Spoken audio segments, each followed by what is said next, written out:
Hello, welcome all to our digital panel track on Restart Your Business. So we from Konica Minolta today will host a digital panel with a couple of people that will help you or talk about how we can return to work and how we can make sure that in current situation we can go back to work and use all the equipment and everything necessary to safely go to work again and work in the current situation.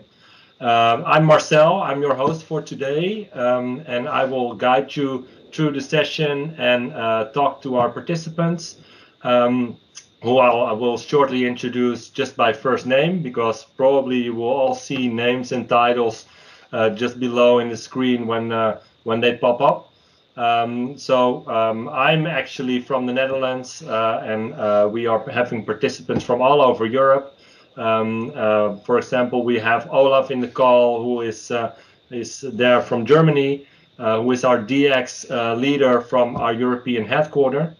We also have Andrea in the call, who is from Romania, who is leading an ITS group in Romania, who is actually most customer facing of us all. So I think that's very good to have her in as well. And we have Milan in, who is there from our Business Innovation Center, taking care of our strategies there. So I think we have a pretty set of smart people here that can join us in this nice conversation today.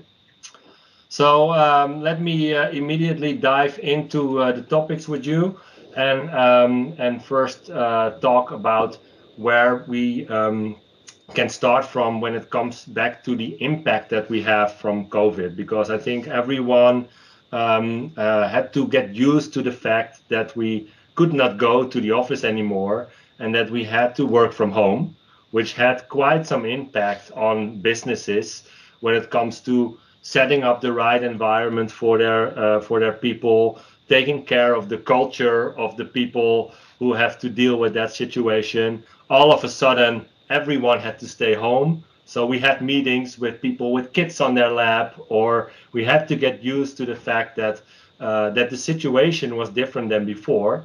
And I think it's nice that we as humans are so innovative and can think of many ways to do this in a proper way. So this worked out, I think, pretty well.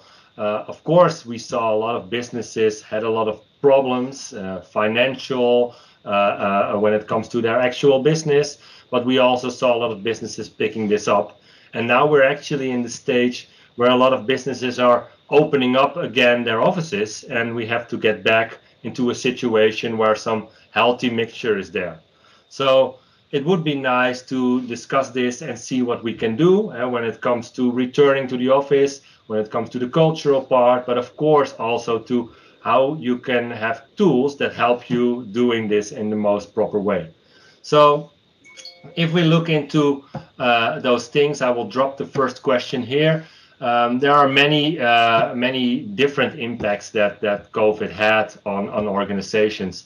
And what do you guys think was the biggest one? So let's start with Olaf here.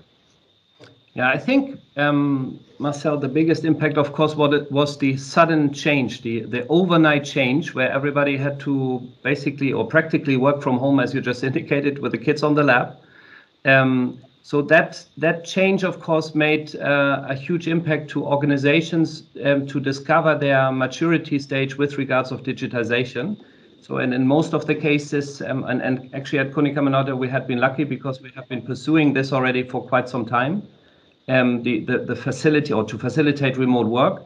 But of course, many businesses were challenged to figure out, as I said, in an overnight situation, what it means to them. So, and of course, staying in such kind of situation, competitive and stay connected with all the different businesses, that was the biggest challenge, I think, for everyone. So Milan, what are your thoughts on that?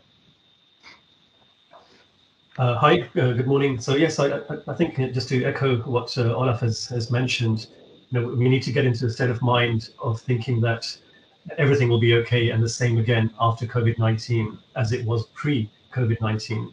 it's actually the last few months has fundamentally changed the way we live, the way we operate, the way we work.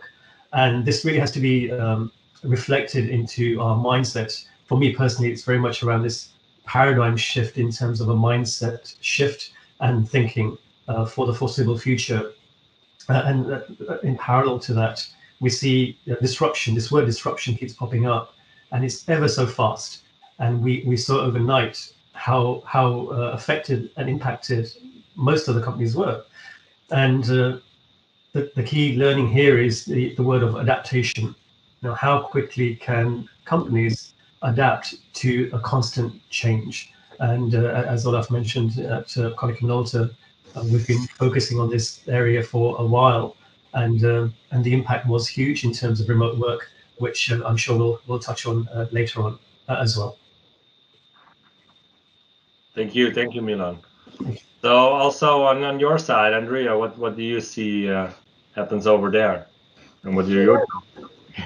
Well, I think that strong teams got even stronger in these times. And no matter that the team was the family or colleagues from work, because, everybody had the opportunity, let's say, to understand each other's family and situation. And nobody cared anymore that a dog was barking or a kid was laughing or the pasta was boiling. Meanwhile, I'll never forget actually by doing the dinner for everybody and the lunch at home, and meanwhile staying with the earphones on in meetings, right? So we could do it, and it didn't seem at all that awkward. Actually, it was very normal, and this is why I think that that gave us an opportunity to become more innovative, more organized, of course. Imposing some auto-discipline and overall to become a little bit better each other. I think I agree there, because I think what you see actually in the past is that if people introduce like work 2.0, work more from home, a lot of people were not feeling very comfortable with that, right? Am I being checked or something? And now we were all forced into this. And we saw that a lot of organizations were so flexible, and with that, immediately you had to trust with working from home, and that it was all fine. And I think this made I think for a lot of people worked out very well to make them feel more comfortable to work wherever, right? So this is one of the impacts. So if we look into organizational changes, right? And by COVID, a lot of things changed. A lot of people had to work from home. We saw, for example, in our IT business, there were a lot of requests on actually helping companies on their IT environment. What do you think that companies or organizations actually have to change because of this? Yeah, well, I think most of this, if I may start for this, so most of this has been to do generally with culture in companies. Yeah, so I think, I think Andrea made the point about you work from home and you still have to then take care for your daily life. So in the end, you need to make sure that your company culture is facilitating this, and that you have mutual trust from. If it's peers or management, even up to the top management, so that the productivity inside the company will not be questioned by someone who's not working on his desk inside a home. So that's why I think there has been many talks in the past month also about a so-called hybrid workplace. Yeah, so the work is there where you get things done and not where you physically are being represented. So that's why this hybrid workplace definitely will drive us further. And again, within that, we need that future of trust within the corporation to facilitate and even enhance those type of activities. So and of course, all of this goes alongside with the risk. The more you work from remote, the more you dial into wireless LANs or even untrusted wireless LANs, or wherever you find an internet hotspot. Of course, security becomes a concern for companies. and also dealing with all of this at the same time. So giving a cultural environment, having technology in place that facilitate the remote work, but also make sure that corporate security standards and compliance rules will be kept. I think that is something that will definitely change organization desires now in the post-COVID time when you plan for your future. Thanks, Andrea. What are your thoughts? I think that technology indeed was the main facilitator for everything that was going on, and it still is. I think that for years we have been taught that technology should be working for humans. And of course it did, right? In engineering, in medicine, in the physical, in optics, and so on. But I guess that now it's the real first time, going apart from buzzwords or KPIs or something like that, in which technology was really for humans. And everybody started to use it overnight, indeed, for meetings and for signing the documents, for signing the contracts. And suddenly, that mandatory face-to-face negotiations was not that mandatory anymore. They could be kept online with no problems. Suddenly, the contracts could be signed online with DocuSign or any other kind of solution that we are using. And the technology became the real friend and not an ally, not an enemy anymore. So I guess that indeed we have to think, and all the companies that we are working with are thinking more and more to increase all the tools possible for collaboration, for making the work in a sharing mode as much as possible, thinking very seriously to security, to increase the connectivity, and to making the data and the information available to everybody from wherever that person is working. So having a centralized, let's say, data hub, for example, and from there all the data to be available to everybody who is needed it. Thank you. Yeah, I think this is definitely true. If you see in technology, there's more adaptation, and we see that it works better for everyone because they gain trust on that technology. I'm also curious on the behavioral part, right? Milan, can you say something about that? Yes, certainly. I think that the behavioral part, it's an interesting question when we look at the dynamics of human behavior and this sudden impact on all of us in terms of the change. If I just reflect, for example, for a couple of minutes, I'm in a European role, so pretty much on the road on a weekly or a bi-weekly basis for the last 6 years since I've been with the Konica Minolta family. And when we start thinking, all of a sudden everything came to a stop. So what is the real impact on behavior, emotions, and really thinking how can we and should we be human first? And what we've seen is a collaboration and technology and tools is on the one hand super important. On the other side is really this human-centric way of working. And what I've observed certainly is this rise in what I might call as being a low-touch or a no-touch digital solution economy. And it's critical that companies that really want to compete and succeed in this disruptive marketplace, they have to and they must innovate. But at the same time, referring to a couple of points already made, it's making sure that we do so from a management point of view, but equally from a team, information, and process level as well. So this has an impact on the environment, and certainly COVID-19 has a lot of new opportunities, because the crisis has also showed that the virtual communication and collaboration with the right tools is possible and highly effective. Even whilst you're making your pasta, you can still get the job done. And so, this has an impact of saying, yes, we can work from wherever. At the same time, we can get our work and job done. There's a positive impact on the environment when we think the reduction of business travel and subsequently on CO2 emissions through less driving, less flights, and just general commuting as well. So please. If I may add, Milan, also just, and I like to bridge what Andrea has been also saying about that teams have been growing stronger together. Yeah. This is clearly something you can also see on the day-to-day activities, because in the end, the technology even helped people to exchange more frequent and more better. And in some cases, we could see that even much better than in a face-to-face situation, that alignment has been done among the different teams. So that's why, again, something that was suspected to be difficult to be handled through technology turned out to be a cure even for office productivity and the alignment within. So yeah, absolutely, totally agree. And in fact, to your point, that this change and shift has an impact on office buildings. So when we think about the question, do we really need large office buildings in the future, or can organizations reduce cost by reducing their office space, but by really having this hybrid approach that you referred to earlier on? So of course we'll learn as we get deeper into the next few months in this new form of normality, and we'll see how this pans out.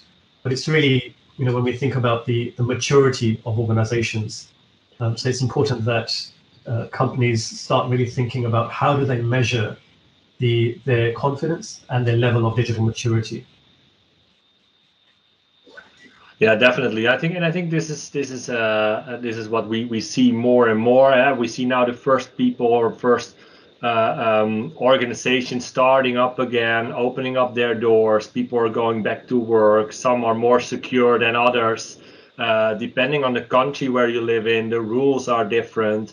But I think it's good to also hear from you guys to say if you would have some tips, if we would have like to make a top 5 of things we want to bring to like organizational leaders to say this is what you have to make sure before you start your business again, or where you have to take care of starting this business and making sure you're ready for the future. What are your thoughts about that? Let's start with Andrea on this one. First of all, I would say that it's nothing about rocket science. Actually, it's very simple to start the digitization journey if you didn't start it already.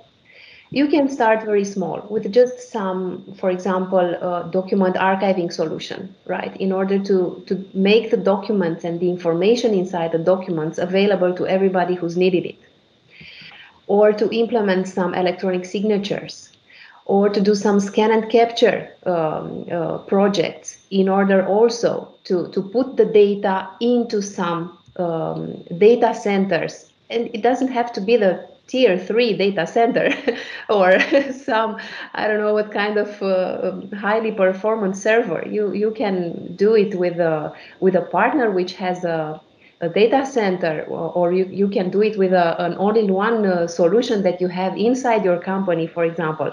So I would tell them to start small and to not be afraid that it's not going to be a very long journey and a very expensive one. No, you just have to find exactly those areas that is specifically for your business and will give you the most impact of all. Yeah, I agree. This is what a lot of people noticed when this situation started, right? That all of a sudden you work from a desk from home, but if you had a lot of things that were on paper, that paper is probably in your office, right? And this is something which I think you're referring to, is that with simple steps you can bring that paper make this paper digital and available everywhere, right? Yes, and I also can add that, for example, in the eastern part of Europe, when there are a lot of EU-funded projects right now, in the last 6 months, I would say that 90% of the requests that we had was about creating electronic archives and implementing digital signatures. And fortunately, we have the solutions for that. Very good, very good. Let's dive into that a little bit later on, right? So Milan, if you have to give your thoughts there. Yeah, certainly. We hear this word agile being used a lot, but what is really the meaning of agility? And my view, it's really touching also on the establishment of agile teams that impacts the culture of an organization. There's an interesting survey that was conducted by Gartner back in, I believe it was back in March, which interviewed over 300 CFOs, chief financial officers, and finance leaders.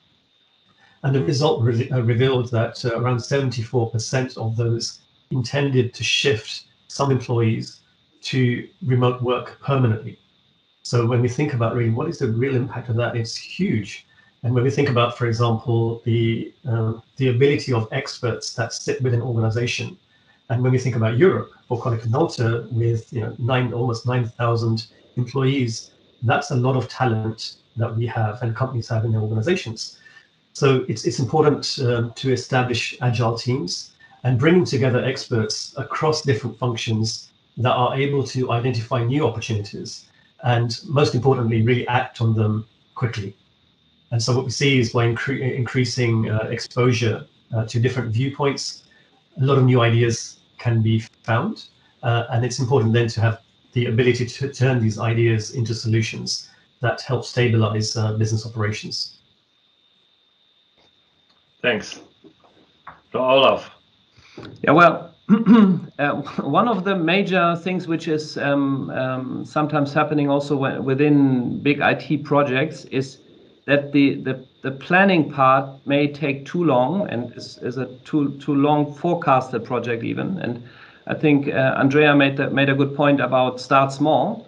So of course you can have your long-term goal in mind, but you should really start first of all to look into a way where you reduce the IT complexity and build your own digital workplace. Yeah, and digital workplace, as Andrea mentioned, can be simple things. You can just change from a manual or for a physical signature process into a digital process.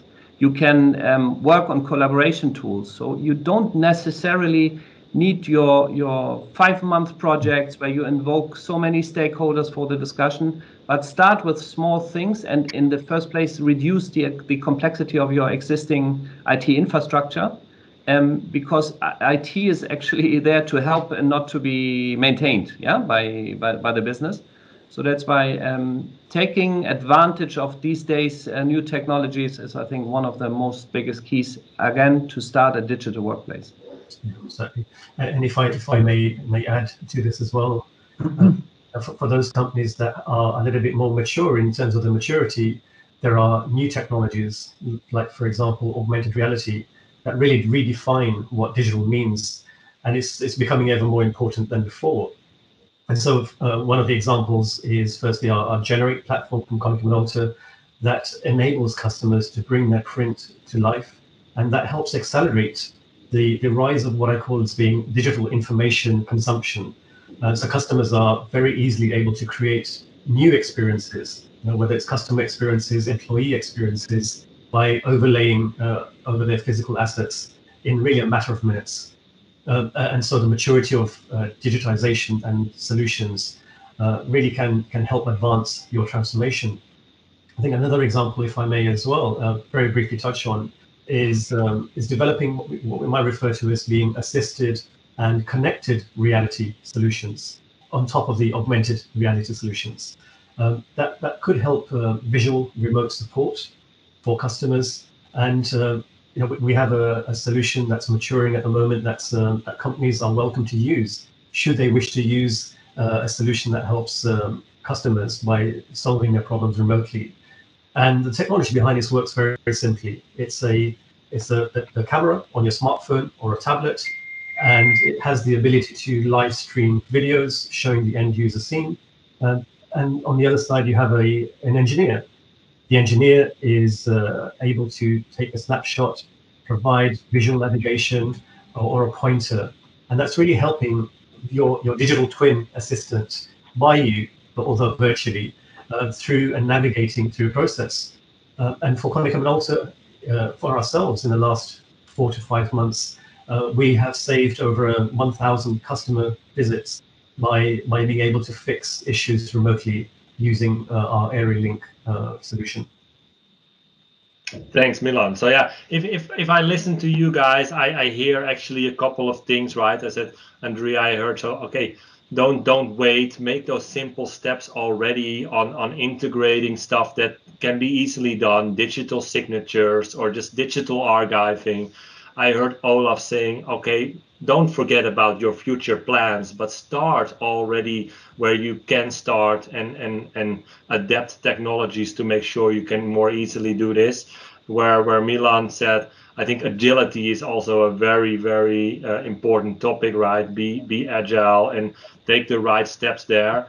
As we discussed earlier, I think also a new culture raised, right? So there are less hierarchies where you are pushed and you're more listened to what you can do as an employee and where you're skilled for. And if we then dive into what you already did a little bit, Milan, into the technology, I think it's very interesting to see what can be done by organizations when we talk about automation, right? So we as Konica Minolta, we deliver tons of automation tools. We all do this under this intelligent connected workplace umbrella. But I would be interested to hear from you guys if you talk about that automation towards this new organization. Well, what are your thoughts about that, and what can you tell about that? So Olaf, to start with you. Yeah, well, automation is again, it's not just something that sits with technology, but it also has other ways and means to think about processes and so forth. So that's why, again, here sometimes difficulties or mistakes being made in projects, that you just think about the rollout of a new tool set, but you don't consider to take the stakeholder on board, ask them about how they do work. And in the end, a project, an IT-driven project, can fail just because the stakeholder have not been onboarded properly. So a thing to be done every day also for changing your automation skills, even in a small scale for yourself, is, and we have been doing this for an internal exercise. We distributed an hourglass. And we said, and the hourglass, by the way, was a 10 minutes time span. And we always said, in the morning, turn the hourglass and think about yourself for today's activity, what you like to change in terms of making your business a bit more effective, or change pattern for yourself. So always start with these little exercises in the morning, can possibly also help again for the agility part. Yeah. So thinking about little changes. And again, the changes don't have to be necessarily residing in technology. It can be also on the way people work and how people work with each other. And then technology possibly can help here as well. So Andrea, what's your thought there? So you talked already a bit about automation and how this can be adapted by the customers, right? So Olaf just said it's not just the technology, it's also the mindset. Well, what can you say about that, talking to your customers, to be more precise? Mm-hmm. Well, automation should actually make the information available to whom it needs it, and when and where it is needed. Possibly with freeing up some routine time of simple data entry or manual reporting, stuff like that. Of course, automation can mean from simple workflows that can be implemented electronically, up to moving the information from the paper to a cloud environment, for example, or to an electronically environment. But it also can go up to RPA, for example. Why not, right? So automation actually covers anything that can be done in an easier way, cost effective, and with the possibility of giving the people the choice to do something more intelligent than simple moving of the data from one part to another one. Yeah, thank you. And talking about that, because we can do a lot for organizations when it comes to those kind of technologies. So what are typically things that we can help our customers with, take them by the hand and guide them through these kind of steps? Milan. Yeah, just to kind of add to what Andreas mentioned, when we think about digital maturity, what is maturity and what kind of levels can our customers achieve for this maturity?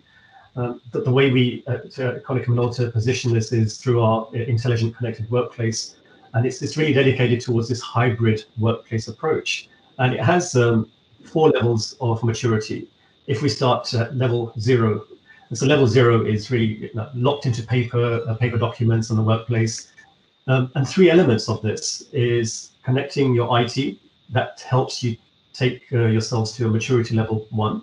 So think about your workflow solutions. Think about your business processes that could be automated, and then the impact of that in relation to connecting your IT and infrastructure. The second level of this, in terms of maturity, looks at the business processes that can be connected, and so we become free from paper documents. So that's connecting the work environment, and that really helps customers to be free from location. So we've seen in the last few months, it's about the work to be done regardless of location. And so that takes us into maturity level 2. And the third level of maturity for us, or the final top level, is connecting people.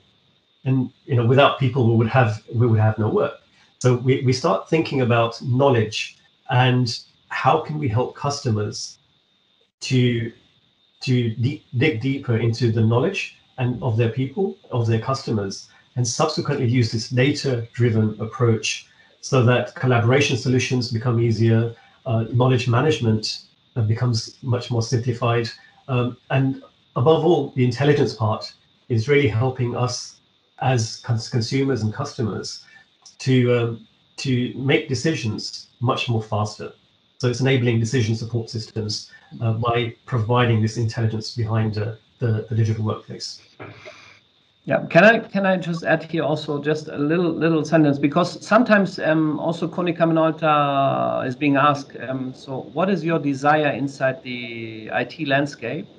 And I always have a very simple answer for that. Ever since we have been touching documents, and maybe in the beginning it was paper-based documents, we followed a 3 layers consultation process. So we consulted the customer for and made an analytical part inside the office environment.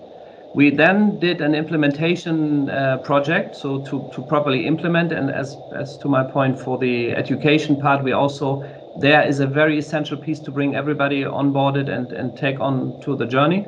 But most important is also that someone is managing all of that, what has been implemented. So, and we're also doing the management part. And within these 3 elements of activities, we gained over the past years so much know-how about process and workflows inside customers that there is a strong consultancy part already residing just by replicating or duplicating things that we have been doing for other businesses that are doing something very similar to our new clients. So that's why this experience, which is being embedded in us, can also be reverted again next to technology, which is a very important point to my opinion. Can you say something about how that practically works? Because I think these 3 layers is something that's so embedded in our system as Konica Minolta. But how does that work in practice when a customer comes to you, Andrea, and say, okay, but how are you going to help me then? Well, from the start, we are doing a lot of consultancy. So we are listening, and then we are proposing some solutions, of course, based on what we see at the customer, and also on what we know from other customers or from our history, let's say so.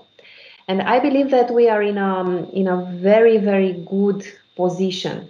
Exactly what Olaf was speaking earlier. We have such a long history and such an inside information about every customer and every processes that they are doing, that sometimes we are able to go and propose something proactively, right? And not necessarily by the request, a special request coming from the customer. We can go and say, hey, we saw that you're doing this and that. You can do it better, let us tell you how. And of course, another thing which is very important is for the customer to understand that we are not just good sellers, we are also very good and strong implementators, and we can do the project from start to end and beyond the end. So maintaining the system going and letting the customer know that there is something at the end of the line, somebody at the end of the line who can solve the problems no matter what. So the maintenance and the management part, of course, it is very, very important.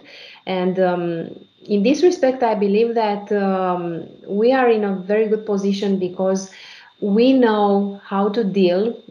I don't know, maybe we are the only provider that knows how to deal with paper-based information and virtual-based information in the same way. And we saw some customers during our journey that actually started from paper and moved to virtual with us, right? So here are the paper, and now the customer has everything that had on paper now in electronic forms with the help of our team. And when I'm saying the team, it's really the team. It's not necessarily only, I don't know, the IT services team. It's also the technicians team from the service departments, from marketing, from sales, of course. So it's really an enlarged team. Yeah. And Marcel, for the part you also mentioned earlier about technology. So I think a very good example of this is our we have a so-called all-in-one IT infrastructure called Workplace Hub. That is exactly describing everything we have been just talking about. So it's a physical device which sits inside the customer premise that will act as a kind of central infrastructure for network, but it can also be your hotspot for Wi-Fi or 4G, 4G relay unit. But in order to remove that complexity and focus on the simplicity here, we are managing all of this from a remote place. So that's why the physical representation sits in the customer premise, but Konica Minolta remotely is taking care for anything that will be done here. And within that, we have a so-called edge approach. So that's why the cloud is also an essential part within that. So that's why you are also future proven for what you do. And again, summing up, we do an infrastructure assessment in the very beginning. We will then come with such kind of technology. But ever since then, later on, we will manage that technology to make the customer don't care about to maintain it, but as I said, just to use it. Thank you for making that bridge, Olaf, because I think that's very important that next to the things that we discussed earlier in this conversation, there are also actual solutions and products attached to this, of course. And Workplace Hub, for example, is one of those, which is, I think, a crucial element of our intelligent connected workplace. And maybe, and this is maybe one for Andrea, because I know you do a lot around the Microsoft environment as well. What kind of tooling is being offered there, and what kind of things do you see gain traction at this point? Well, currently, of course, everything that's around collaboration is a performer, right? So we encountered a lot of projects right now for Microsoft Teams, for Office 365. Of course, the cloud was one of the best solutions right now for customers that did not have servers or a huge infrastructure at their fingertips.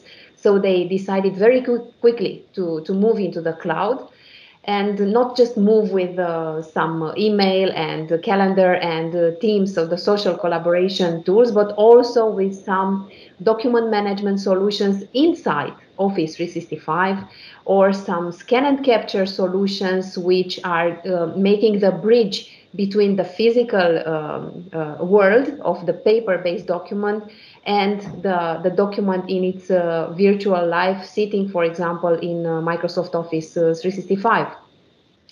Another area, a part of Microsoft, was around video surveillance solutions, right? So the cameras that were used for identifying persons with elevated body temperature, but also going further, related also to the automation subject before, about proactive maintenance for machines, for making less interactions between persons and the machines. Right. So in this world in which everybody's working remotely, also the persons from the manufacturers had to to limit the interaction between people and to keep the social distancing and so on. And this is where the video surveillance solutions got a very good fit these days. Okay, thank you. So we have to come slowly to an end of this conversation. So I'm pretty sure we can talk for hours about this with you guys, and I'm pretty sure this won't be our last panel. But if you have to give like this one big thing you want to as a takeaway from this panel today, because we heard wonderful things about what we can do with solutions and how we can help our customers. We heard about environment and about culture. But if you have to give like one big thing as a takeaway for our audience today, this I think is a good way to end for today. So let's start with Olaf here. Yeah, well, I think the most important point will be really start your journey today. Yeah, even the journey is a journey. It always starts with the famous first step. So don't postpone any activities, because the market, the environment is changing every day, and nobody can even predict what will be in 3 years from now. So that's why if you would like to stay on the tip of your toes in terms of business agility, start the change of your activities probably already from tomorrow, and don't wait for any other moment.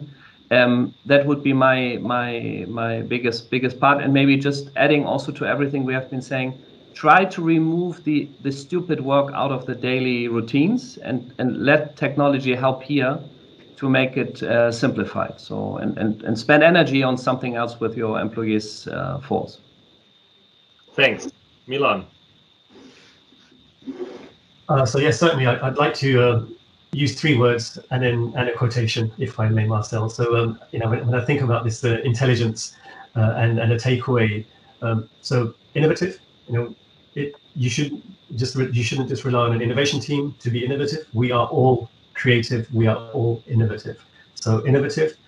Think about a sustainability in terms of your business operations, and certainly from Quantum Analysis' point of view, we have many years of experience and expertise in this area as well. So innovative, sustainable, and collaboration. So be collaborative are the 3 key words. And I'd like to also close off with a quote from Stephen Hawking, who says, intelligence is the ability to adapt to change.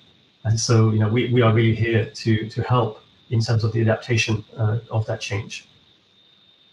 Thank you very much. Andrea.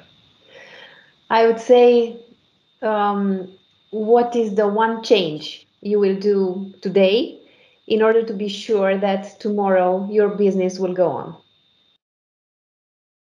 Very clear, very clear. So thank you all for your participation today. I think it was wonderful to discuss these topics with you, and I think it was very valuable to hear the input you brought to the table. As said, I'm pretty sure this is not our last panel, and we will have more of those for our audience, and we can go deeper into those topics.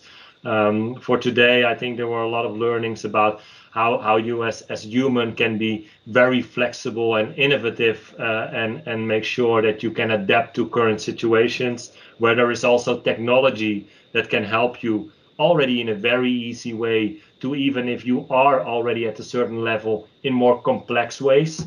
And I think the big learning is don't wait for all of this, right? Because it's on your fingertips.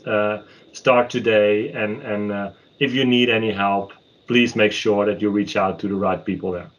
So thank you very much for today, guys, and thank you all for listening to us. More to follow, and talk to you all next time. Bye-bye. All right. Bye-bye. Bye-bye. Bye. Thank you. Bye.